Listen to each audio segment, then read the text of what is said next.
be going for your host. Hi.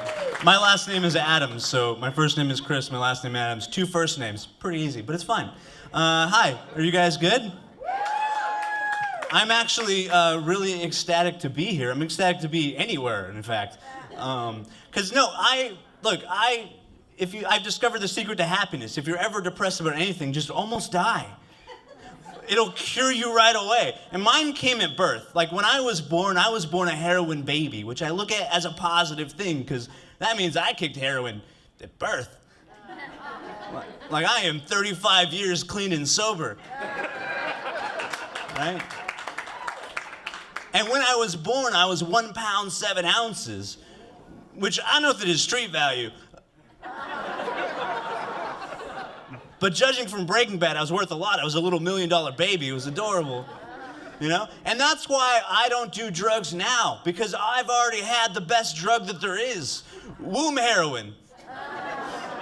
It's like, you can give me your best China White, but unless it comes from an umbilical cord, I don't want it.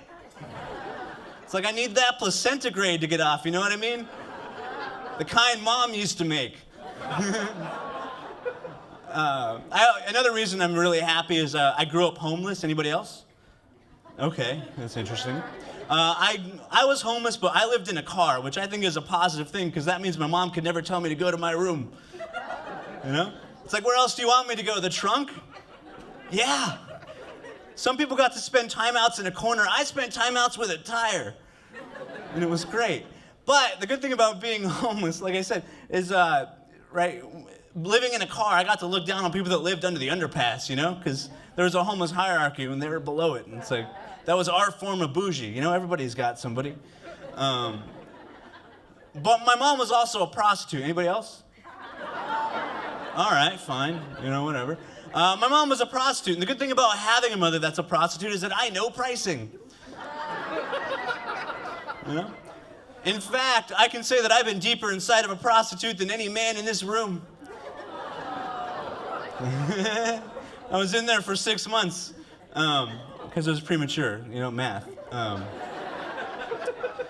But I am also extremely happy because I got a DUI. And I didn't get it like most people, you know, where you just like go through a checkpoint and you have 1 too many drinks at happy hour. No, I hit a wall, and my car caught fire, and the cop had to save my life because I get a DUI like a man, right? And I was in jail that night next to a guy that was coming down off of meth, and he goes, "Hey man, everything happens for a reason." And I'm like, "The reason you're here is to remind me, never do meth." But I was in the cell with this other guy, and he was like, "Hey man, the food in this jail sucks, but if you go to the next jail over, that food is amazing." And I'm like, I'm in the same cell with a guy that Yelp reviews jails. And he was right, the food was terrible. If you've ever eaten jail, I grew up homeless, but I would never eat jail bologna. Like, that's disgusting, right?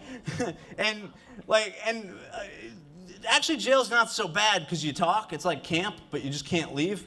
And, you know, and everybody talks, you know, you get to meet everybody. Really good people. There's these 2 guys that were in jail for the same charge. One was charged with hitting a woman. And I talked to this guy, a young black guy, seemed really cool. He offered me a job, and anyone that offers me a job is innocent.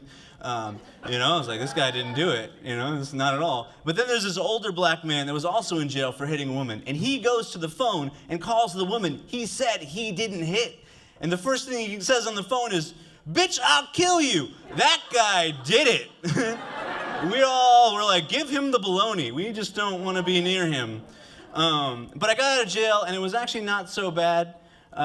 It wasn't so bad because you take the metro home, and I got to talk to a Nation of Islam brother. And they try and sell you on their religion. That's what they do. They get you at your weakest. And I remember I talked to him, and I was like, "All right, what's your pitch?" And he goes, "Well, first of all, you don't have a soul." And I'm like, "You don't know how to do sales. Because that's not how you sell a religion, you know?" And I'm like, "You can just take your bean pie and get out of here." And now I converted to Christianity, and I'm like wonderful for it. So I'm much happier.